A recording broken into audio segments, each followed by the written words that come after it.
Alright, yeah, welcome back to some more Magic Arena, and today we're going back into the Festival Erebos' Memoir of Death, because while they will give us historic Brawl as an option to do dailies, I'm gonna make the most of it, so apologies if you're not too much into historic Brawl, but you should understand that when Magic becomes fun, you gotta take advantage of it. So today we're going back in with one of my favourite decks that doesn't seem good on the face of things, due to the commander itself, but actually ends up being pretty damn good, actually, and for the reason that we're running said commander.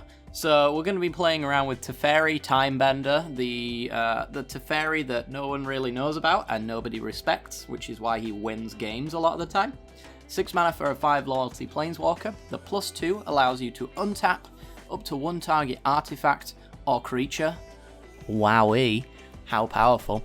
The -3 allows you to gain 2 life and draw 2 cards, and the -9, which doesn't take too long to get to if all you're doing is ticking up, allows you to take an extra turn after this one, and that is actually quite important. It's going to be one of the ways that we win the game, is by taking many extra turns. So I was playing this yesterday when I wasn't feeling too great, which is why you didn't get a video yesterday. So I was just playing this in my off time, because Historic Brawl is fun, and actually I like to play Magic from time to time off camera and enjoy it when it's good, which is not usually standard, but yeah, Brawl's good. So anyway, I was playing Teferi Timebender, and you know, I won several games that I thought were completely unwinnable. A few of them I was even hovering the concede button after a while, but this deck has a nasty habit of reclaiming games that look very bleak, so I'm probably not going to be scooping early to a lot of the stuff that we see today. If it does look bleak, I'm going to power through it, because yeah, Teferi, this deck does real well. So let's talk about the deck, shall we? The +2 is one that we're going to be exploiting quite a fair bit. So we've got lots of mana rocks in the deck. We've got Arcane Signet, we got the Mind Stone, we got Midnight Clock, Firemind's Vessel, Nyx Lotus, and Gilded Lotus, I believe. Oh, no, there's an Azorius Locket as well. Those are going to be the things that we have for Teferi to tick up on. Most of them not going to be too great. It's mostly going to be like a +2, gain 1 mana, which it really helps with the extra cost on Teferi Timebender. He is the most expensive Teferi that we have access to at the moment to, which kind of, you know, makes it not so bad, because his +2 requires us to have lots of mana rocks, and mana rocks allow us to cast him early, so it really works out there. As I was saying, most of them only add 1 mana of certain colours, some lack thereof in the case of Mind Stone. But when you get towards the top end of the mana rocks, you get things like Firemind's Vessel, which adds 2 mana of different colours. Nyx Lotus, which adds a colour equal to the devotion of whatever colour you're trying to tap. And then Gilded Lotus, which is the best of the bunch. Nyx Lotus can be better than Gilded Lotus, obviously, but Gilded Lotus is consistently better, I would say. 5 mana to add 3 mana of any one colour, so if we play Gilded Lotus on like turn 5 or something like that, then we can tap the Gilded Lotus to play Teferi, and Teferi could untap it, making him a 3 mana planeswalker. Booyah. He becomes very good at that point. And we want to be digging towards that -9 essentially, because taking extra turns in this deck is definitely where you want to be. We've got a lot of things that really like being on the board for several turns. That being other Teferis. We've got Teferi, Hero of Dominaria, and Teferi Time Raveler. You have to run these. There's no ifs or buts about it. It's Teferi Tribal in a nutshell. We've even got Spark Double, Honorary Teferi as well. Really lovely to play a Spark Double on Teferi Timebender, because then you get like absolutely turbo mana with things like Gilded Lotus and Nyx Lotus. So you can spend it on some expensive cards, things like Magic Mirror, which can be up to a 3 mana legendary artifact. The 3 blue pips is pretty good for Nyx Lotus as well, adding that devotion. We've got Chadwick in here, which draws X cards as well, so that's an option available. Thassa's Intervention allows us to pick any 2 cards from our X pile of top cards. And then, yeah, the rest of the deck is removal and control. So we're jam-packed full of counter magic, as you might expect. Dovin's Vetoes, Tail's End, Sabotages, Absorbs, things like that. Even Thassa's Intervention is card advantage and counter spells, so it's pretty good there.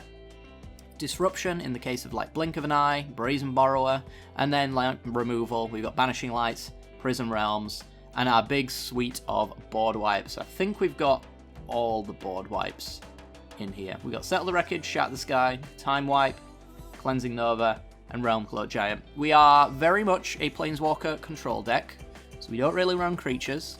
It says 4 creatures here, but in reality, one of them is an instant, and one of them is a Planeswalker. So there's 2 creatures in here, and I'm pretty sure it's counting Realm Cloak Giant as a creature, which is actually a board wipe, and Gadwick is a card draw spell. So you can see why we don't really care about blowing up the board. And in the case of like Time Wipe, it actually allows us to reuse Gadwicks, Brazen Borrowers, Realm Cloak Giants, potentially Spark Doubles, depending on what it's on, but most of the time it's just going to be on a Planeswalker.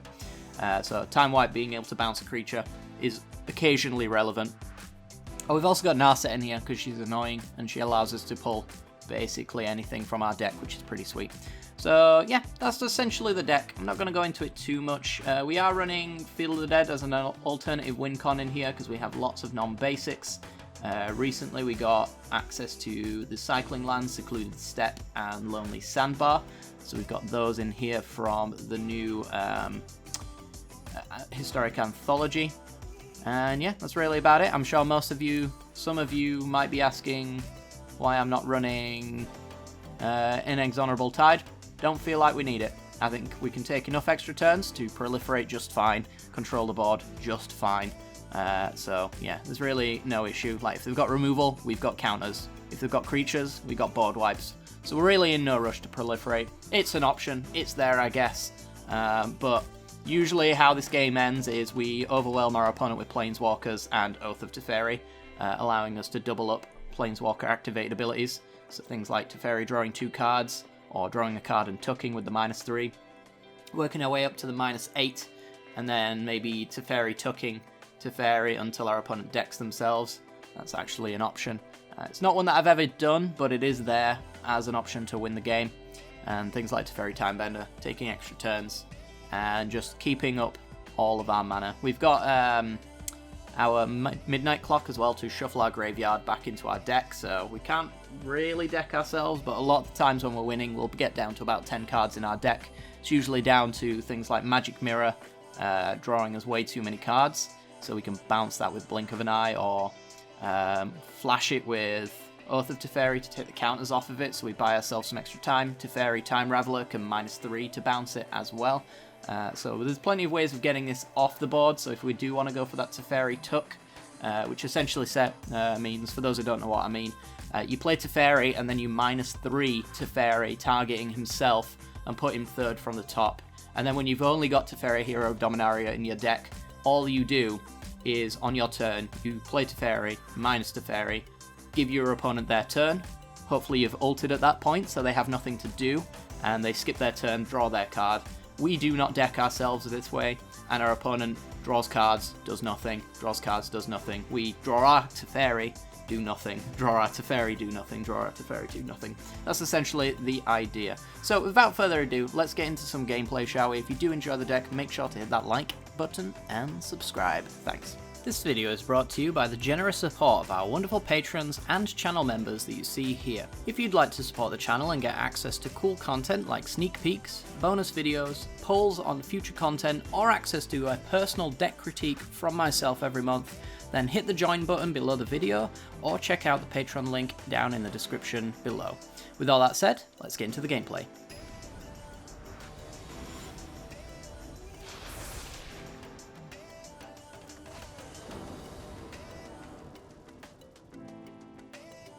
Alrighty then, we are in. We have an awkward mana hand, unfortunately. If we can get turn 3 to Teferi Time Raveler, that might be okay. But yeah, this hand's just really not that great overall. We're not really casting Magic Mirror anytime soon. We don't have the mana for Oath of Teferi, and Dovin's Veto against our opponent's deck, which is going to be Tulane Teller of Tales. A very creature-centric deck. I don't think Veto is going to do much good there, so let's just take the mull. You also want to look for...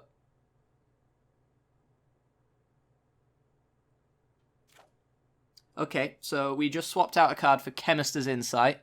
The Teferi Time Raveler, the one redeeming part about our hand, we just swapped out. So that's interesting. So we're going to mull again. Don't do that very often, but here we are. And we got Teferi Time Raveler back, so we're going to keep this one. And we want to keep a board wipe. This is definitely a board wipe deck. And I think that we maybe go... That's a tough one. I think maybe we put Midnight Clock back in the deck, because we don't have the blue mana. We do want a mana rock for Teferi Time Raveler. Timebender, sorry. There's lots of time-related stuff here. I mean, I could also see just going Das's Intervention, because we're not really countering anything. We're just going to Realm Cloak Giant. Yeah, let's do that. And the Azorius Locket opens up Midnight Clock, so... Let's lead off with the planes, say go. So our opponent's playing Tulane, Teller of Tales, 2 and Bant colors for a 2/4 Vigilance. Whenever you cast a creature spell, you draw a card, then you may put a land card from your hand onto the battlefield. It also has an ability, once it is not Summoning Sickness anymore, to pay 3, tap, and bounce a creature, so you can reuse that cast effect. It's pretty good. Alright, well, I actually think we go to Teferi Time Raveler here and stop our opponent from ramping. So we make our nice on-curve play, and we stop our opponent playing off-curve. Might be worthwhile. Also allows us to Realm Cloak Giant on their turn, so if they commit later down the line, we can deal with that. Here goes nothing. I guess this does mean that we do lose our Teferi to a Paradise Druid, but it's not the end of the world. We do have Elspeth Conquers Death in here to get him back later, and he's honestly not that much of a powerful card in this deck in general. So I think we'll just lead off with the Midnight Clock and get that ticking. Once that hits 12 counters on it, which is every turn, opponent's turn and our turn, once it hits 12, you actually get a brand new card, a 7-card hand, so we are encouraged to a certain extent to commit heavily to this board, emptying our hand as we go. And I think a Realm Cloak Giant here is just perfectly fine. We'll go with a Memorial to Genius. Don't want our opponent using Tulane, so we'll just get that right out the way. We even kill a bit of mana there as well. And our opponent's had enough. Well, that was a weird opening hand for us, but our opponent clearly felt like they were not going to get back into that game. It all depends on what we were going to draw, to be fair. I think next turn we go to Teferi minus. A lot of the times that's actually a decent enough play, even if your opponent's played creatures. The first Teferi can often be just pretty good as a two-draw spell, to be honest. Because eventually you get back into the game anyway, and you can cast Teferi for insane amounts of value when you've got your Gilded Lotus and things like that. So the extra command attacks is not the worst thing in the world, honestly. It might feel really bad, and it does every single time, even when I'm doing it and it's the correct play to play a 6-mana Teferi -2 and watch him die. It's often the 2 cards actually make the big difference there, but yeah, really quick game. Let's go for another one.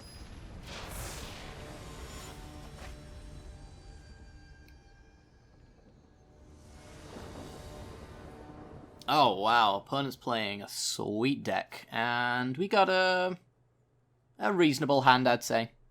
Yeah, it's not too mind-blowingly good, but we do have turn 2 Signa into something fun here. More Azorius Lockets. The more mana rocks, the better in the early game, honestly. So our opponent's playing Daragaz, the Reincarnated. Ooh, boy. We got Gilded Lotus. Yeah, we're going to be going off real early.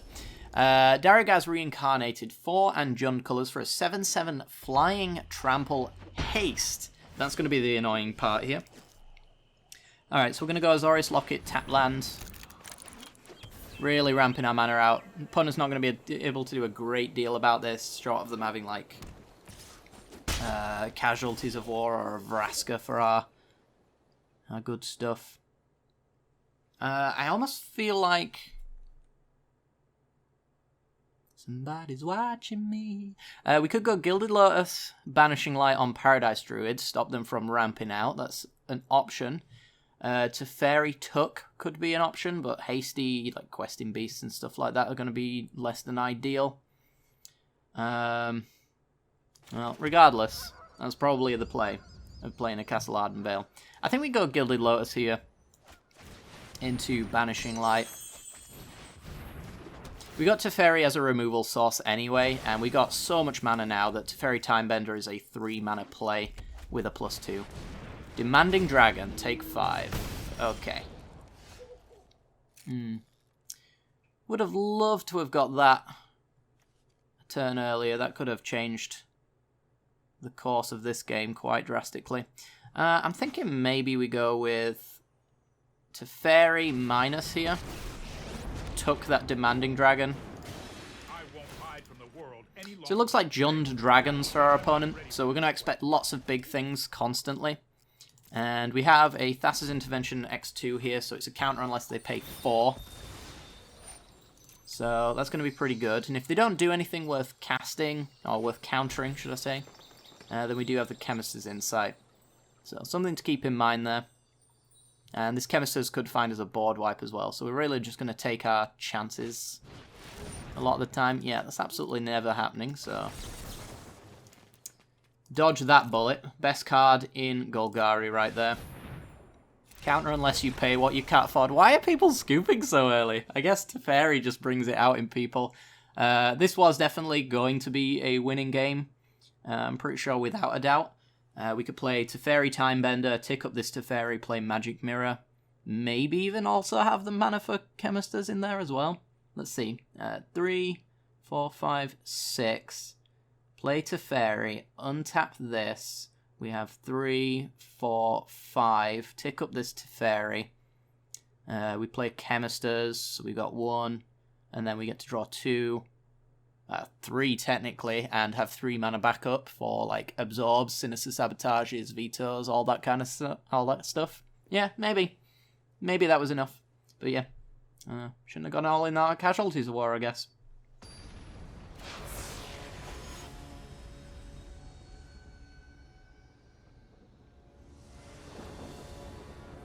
Ooh, this one's going to be a troublesome matchup, I would say, and a pretty awkward hand.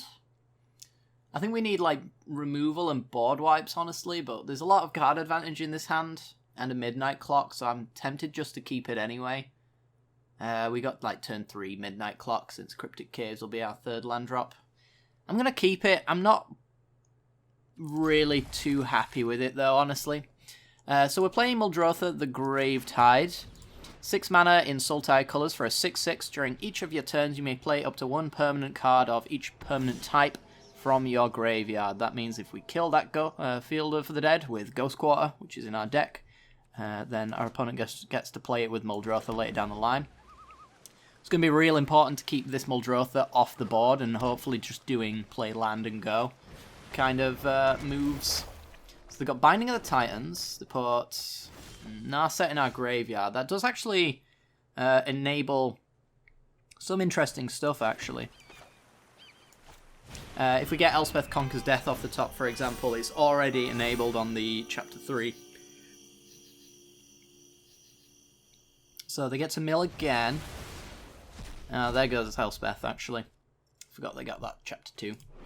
I was thinking this was more like Mending a Dominaria, where this Chapter 1 happens twice, but it is not the case. Banishing Light. So they get to return a creature or land from their graveyard to their hand. There's a Yarok. How much do I care about Yarok? It all depends. So we're going to go with, I think, Plains here. We've already got the Vantress. So if we have Ardent Veil in our hand, we're going to need this Plains to make it come into play untapped. And then, like, Glacial Fortress needs either an island or a Plains, but Plains, if we get that now, opens up more lands to be useful. So we're just going to go with Arcane Signet. And then pass the turn. We've got Chemist's Insight if we don't need to counter. Otherwise, you have the counters available. I think we lead with Absorb. Thassa's Intervention could be card advantage later if we want it. So they're going to go with land first. Okay. That might mean that they had no lands in hand to begin with. Risen Reef. I think I will leave that alone. And the reason I will leave that alone is because I don't think it's going to do a great deal, and I would rather have more counters for more impactful things. This way I get to also Chemist's Insight and get a Oath of Teferi. Nice, nice, nice, nice. Okay, so This doesn't leave me with much mana, so I'm not too interested in playing Timebender just yet. And I'm not interested in more lands either, because we are going to run out of value soon enough. So, yep, let's just pass the turn.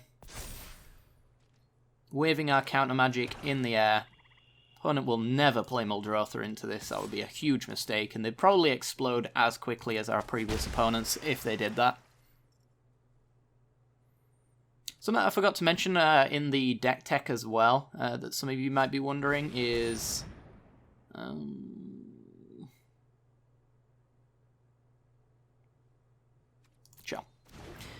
where is Nexus of Fate? Nexus of Fate, although it is not on the banned list of cards, is banned in this format. And honestly, I don't think it should be in a singleton format. I think it's way too low impact in most decks for it to really matter. In our deck in particular, it's pretty good though. So obviously, we like taking extra turns. Looping them is very fun. I'm going to get rid of the planes here, because there's a chance that I just hit planes anyway. But we didn't. So we're just going to keep adding to the board. We're looking for a board wipe, honestly. It's really the thing here. This leaves me with 2 mana, which is not enough. So I think we'll just go Azorius Locket past the turn.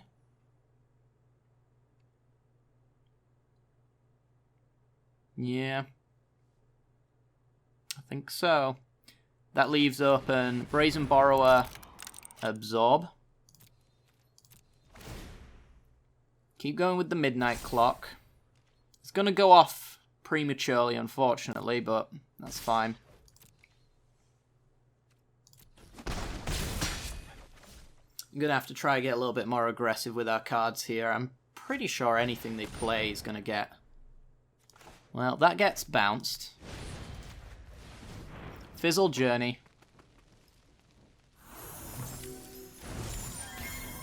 If our opponent wants to tap out to replay that's totally fine. Vraska Golgari Queen. That will get absorbed. Goodbye, Vraska. Nyx Lotus. Alright, so 3. We could only do Thassa's Intervention X1, which is counter unless you pay 2. So Muldrotha could actually live long enough to play Swamp Journey, and that would be pretty bad. I mean, we got the Banishing Light at that point, so maybe this is the time to get it down. I do have to be aggressive with my cards after all. So let's untap Arcane Signet. And pass the turn.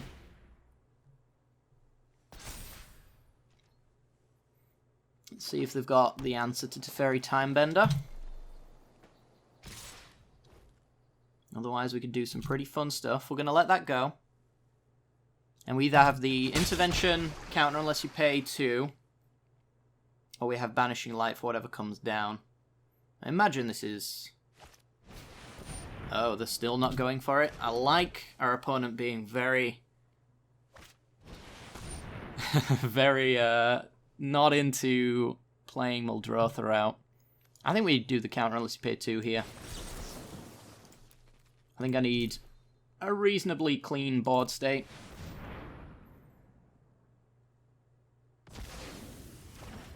So now we can do some fun stuff. Cleansing Nova is a great hit. Alright, so we're going to go Arcane Signet, untap Arcane Signet. We're going to go Spark Double, Teferi Timebender. Play... Actually, nope. Yeah, play Oath of Teferi once we've tapped and untapped off of Teferi Timebender, and then we'll flicker one of those Arcane Signets to bring it into play untapped. Could do it with the Temple of Enlightenment, actually. But what we're doing here is essentially overwhelming our opponent with Planeswalkers, which is how this deck wins. So our opponent only has 2 points on board right now. They could spend their entire turn playing a Muldrotha, and then we blow it up with a Cleansing Nova. This is a late card. It should have been here a lot earlier for a little bit of security on our behalf, but, you know, is what it is. But yeah, we get a extra untap with Teferi, and 2 untaps with Teferi Timebender, so that's an extra, like, million mana, we're just going to call it. We could even get down to Nyx Lotus at some point during that whole thing as well. This generates 3 mana instead of untapping 1 mana, so that's pretty good. In fact, that's probably what we'd have done. We'd have gone 1, 2, 3, 4, play Nyx Lotus, untap Nyx Lotus, gives us the 3...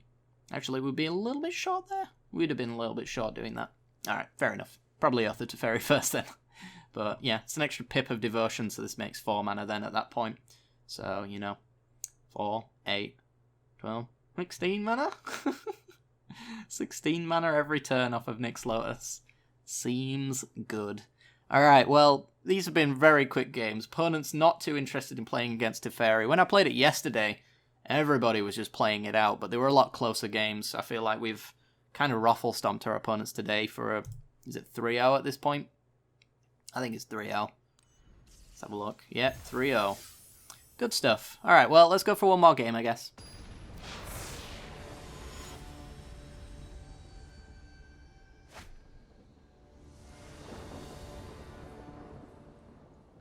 Alright, we're in, and this could be a very interesting matchup if it all goes well. The problem with this hand is that it's almost entirely colourless. So I'm not sure this is the hand we want to keep. We do have Field of Dead turn 1, Ghost Quarter turn 2 into Mind Stone, which gives us Azorius Locket for 1 blue mana. But this Arden Vale is going to be a tap land, which means we can't open Tail's End for our opponent's commander, so it's a free mull on that one. This one isn't looking too bad. I think this one's fine. It needs counter magic preferably, but I think we can live with this one. So we got decent enough mana. Our opponent, by the way, is playing Kaikar Wind's Fury, which typically does end up being a Jeskai control deck. So 1 and Jeskai colours for a 3/3 flyer. Whenever you cast a non-creature spell, you create a 1/1 white spirit creature token with flying, and you can sack a spirit to add 1 red mana as well to your mana pool. We got a counter spell, so that's really nice. I guess that means we're leading with Fabled Passage next turn for the blue. So if this is a control matchup, this is going to be really fun. For those who like control mirrors like myself anyway, there's going to be a lot of draw and go. So the winner is likely to be the person who fires off last. Ew. Opponent with the mana acceleration we wish we had. We got Vantress. Alright, well, we were going to Fabled Passage for an island anyway, so that's totally fine. Oh dear. It's the cops. Everybody get down! Alright, so yeah, this could be land Kaikar. If it is, we've got the Prison Realm, so it's not the end of the world. But that does mean our opponent can follow up the turn after with something that gets by my Sabotage, because I will be tapped out once again. So, I mean, maybe being that aggressive could work out, because it puts us on the back foot nearly every single time, but yeah, our opponent doesn't look like they're interested in going Kaikar here, which is totally fair. So, we are just going to pass. So, I almost feel like that is a point where you commit. In control mirrors, it's always that point of when are you good to go, essentially. When do you think that you can play something without fear of it horrifically backfiring? And I think that's probably one of those situations where our opponent could have got their Kaikar down. And anything that I do is basically just going to be reactive kind of things. We're reactive in the sense that we're trying to counter everything. Which now we can do, because we got the Sinister Sabotage, which could hopefully lead into more sabotages. And if our opponent doesn't force us to play this counter spell, next turn we can hold it open with a Plains, and Chemisters if they don't play anything worth countering. So yeah, it's usually who goes first loses in a counter mirror. It depends on the kind of mirror, to be honest, though. Typical, like, modern style control decks are very much full of answers, things like Elspeth Conquers Death. Mostly because Teferi Time Raveler, the 3-mana Teferi, really ruins counter magic based control matchups. by basically meaning they do nothing. So that's something we've got to keep in mind. If we can try slap that down, that might actually be the game-winning card. Opponent with the red mana, though, does open themselves up to burn-based removal as well, so a Teferi minus wouldn't be ideal for us necessarily. So this is where they're weighing up tapping out, essentially, which is going to be a bad idea, because in this case now I get to counter, and I get to play a plains and hold up and card advantage, and pretend I have another counter spell. So they're going to go with a 2-1. Good call. It's not worth countering.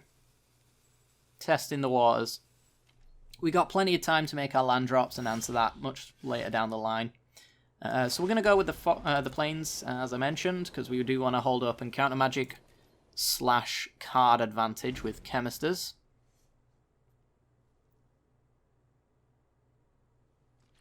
So we'll take 2.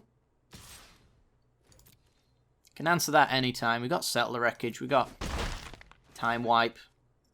We can do all that shenanigans. I think our opponent might be considering passing here. They just don't know it yet.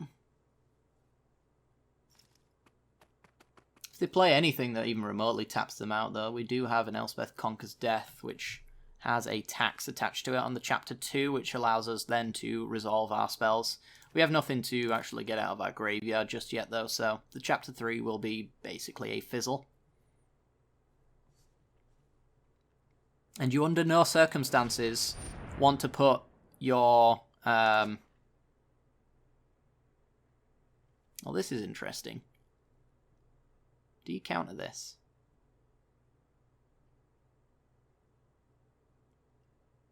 It's a 2-3 body. I do need to answer it. It's going to put me in a tough situation if our opponent starts hitting us for 4 every turn. I think we have to counter that.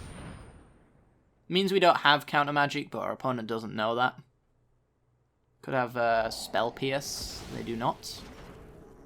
Dovin's Veto. Going to be a really good card in this matchup. Yeah, I think 2 damage per turn is totally fine. 4 damage per turn. They know that they can just keep hitting me for 4 and passing. And I know that I will have to be the one that answers, and that would make me being the one who kind of goes first in that situation, tapping out just to not die, and then they further solidify their position in the game. Okay, so take another 2. You do have a little bit of life gain in this deck. Teferi has it attached to his -3. We've got Absorb. So there's a little bit. We're going to go with the Chemisters here.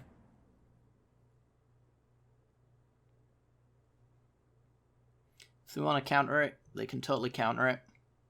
In general, it's a bad idea to counter magic, counter card draw spells. Depends on how much they're drawing, though. But a draw 2, usually all you want to do is just counter whatever their opponent's drawn. In our case, we're not going to actually play anything worth countering just yet. And we'll just pass the turn. This might be a Chemister's Dump Magic Mirror. I don't see that being cast anytime soon. And we can always shuffle it back into our deck with a Midnight Clock. So I think the playing Chemisters is more important here. We're going to take that 2 again. Down to standard base life totals, so we're totally fine taking the damage. And yeah, I think this is just another discard a card. I mean, this one might be worth countering now that we've gone down on cards by jump starting.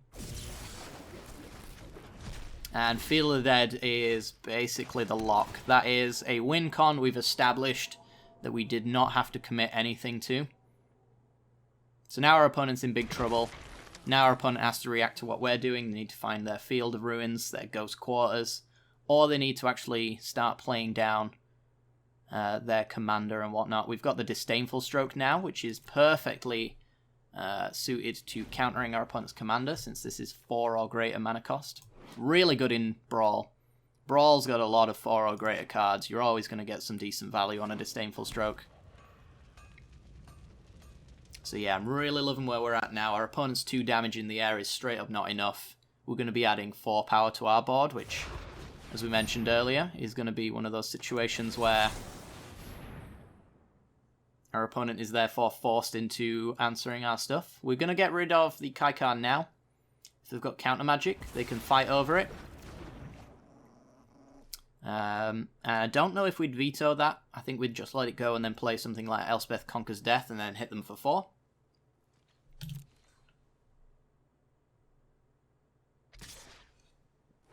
All depends, because they do have veto open as well. So we're always going to have to kind of assume that one of our spells is not going to resolve, because there's no way in hell their deck is not running a Dovin's Veto. If you're in blue-white and you're running counter magic, Veto is the first card you should go to. Alright.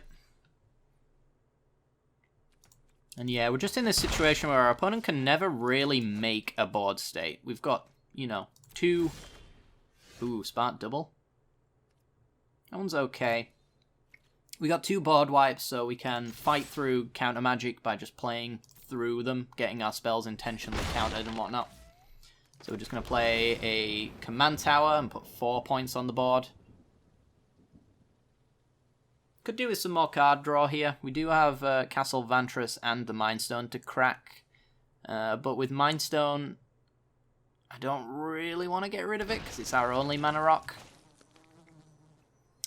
We do have the mana to hold open Veto. So negate, spell pierces, and things like that we could fight Teferi with. It's a tough one. I think we further solidify this board state. It could be a little bit greedy. But it's paid off here. Alright, so we're going to tick up with Teferi on Mind Stone. See if our opponent disrespects Teferi Timebender. A lot of people tend to do that. And now we've got a target for Spark Double, so that's pretty nice. It's basically 3 mana if we tick up with Timebender. And then 2 Planeswalkers to our opponent's 2 damage per turn is just not going to do it.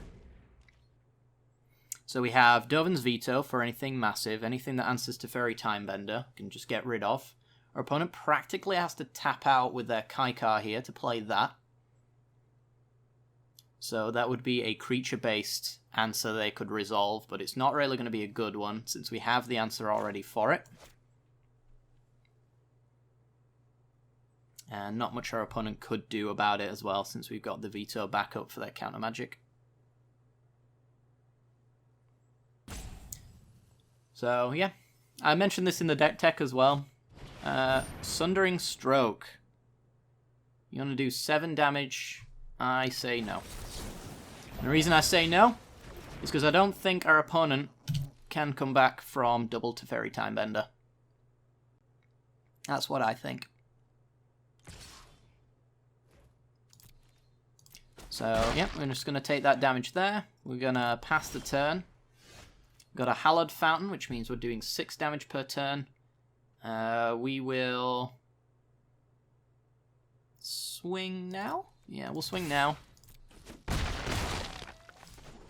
We're gonna get Spark Double into play, tapping our colorless sources. This one can survive a hit from Hypnotic Sprite, so we're gonna do that tick up there. And this one's gonna go up, untapping Mind Stone. And I think we will... Let's see. Want 3 mana for counter magic, plus the ability to crack. I think we'd pay the 2 on Hallowed Fountain just for the extra mana, security, and all that. We might want to cycle this Secluded Step to find counter magic at this point. Certainly a possibility. There's Drakaseth. Opponent's tapping out completely for that, so that's totally fine. Does not have haste, so it's not an issue. It's a really weird inclusion in our opponent's deck. Don't think I would ever run Drakaseth.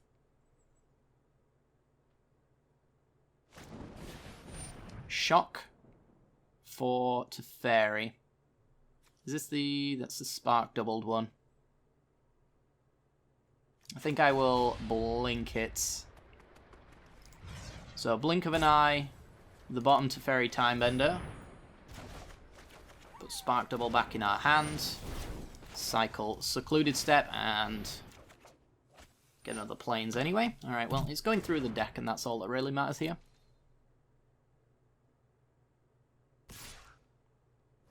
Teferi takes 2. She's totally fine.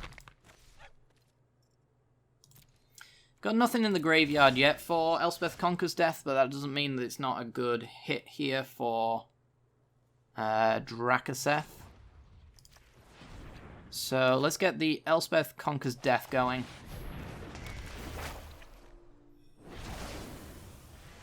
And as you can maybe tell, our opponent's really struggling here because we're just constantly answering what they're doing. They're forced to put pressure on us, pressure that we can constantly answer.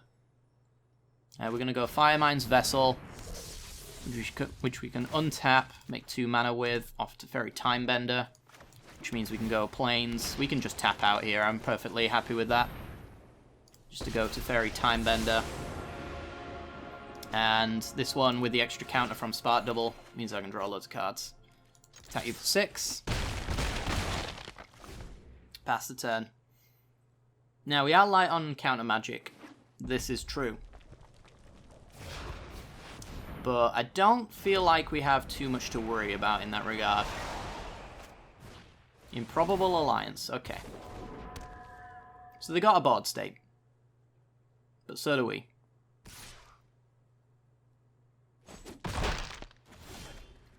And we can just answer them all over again. So next turn, their spells cost 2 more, which is fantastic.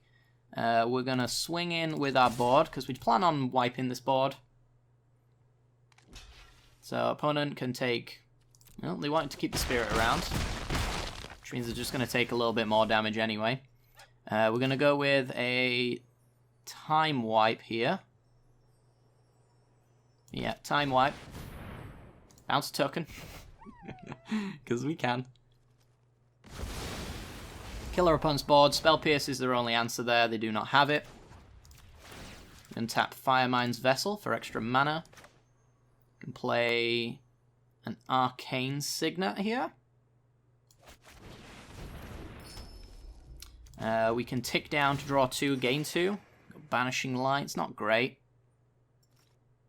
And I think we'll play the Memorial. Use that for card draw later down the line. Yeah.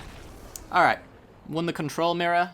So we kept calm. We allowed things to resolve that were not really crucial to resolve. Opponent with that 2-1. Again, just 2 little pips of damage is perfectly fine for us because we knew fully well eventually we would have a possibility of playing a board wipe with counter magic open. We took the bet that our opponent was playing the control version of Kaikar, and therefore things are more likely to just go stagnant for a long period of time, which gives us all the time in the world to find the pieces we need to eventually get to that position where we get to answer our opponent's board and then take the steering wheel, essentially, and take over this game. And that's exactly what we did here. Eventually, because our opponent played first, we were able to answer it. We played down our threat, put them into the back foot position, and everything we did from that point forward was answering theirs, progressing our board, answering theirs, progressing our board, and that's what Control wants to do. Delay the game until you can get to that position. Our opponent, a little bit too hasty on the 2-1. I mean, it wasn't that big of a threat to begin with, so, I mean, you can throw it down if you want, but honestly, I would have rather kept the counterspell side of that card and just kept going draw, go, draw, go, draw, go. So if you're in a counterspell matchup, be very patient. Don't be too patient. There's always a time when you do need to actually go for it, but it's usually not that early on. It's usually when you're at about, 5 or 6 mana that you actually want to make a play that wins you the game, that kind of thing. So, we did really well there, or at least I think we did. I'm sure the comments will let me know where I made a mistake. They always do. But yeah. Hopefully you guys enjoyed today's video. If you did, make sure to hit the like button, subscribe. I highly recommend checking out this deck. If you're playing against your friends, then I would kind of recommend putting a Nexus of Fate into the list. It is banned in Historic Brawl, even though it is not on the banned list. But I don't personally believe that Nexus of Fate is a problem card in Brawl. Therefore, I don't see the problem with it being here. Yeah, you see it's not here. But if you actually go to try and add it, it's redded out. I'll just prove it, yeah, right there. Not legal in historic. Does not say historic Brawl. It just says historic, which is its own format. Historic is not historic Brawl. Historic Brawl is not historic. I really wish Wizards would make that a little bit more clear. But yeah, we opened a pack, so let's open a pack. Let's do this.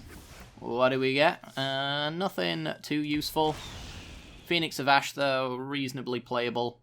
I think it might see some play at some point in the future for sure. Definitely seems like a dredgy kind of card. Maybe a long game kind of red deck. Who knows? Anyway, like and subscribe, guys. Hopefully you've enjoyed. Recommend building this deck. It's a lot of fun. A lot more competitive than it certainly seems. And yeah, I would strongly suggest keeping Teferi Timebender as your commander, not Teferi Time Raveler, not Teferi Hero of Dominaria. In a vacuum, these are much better in this deck. This is the best Planeswalker that we have available to us. And for good reason. It does naughty things.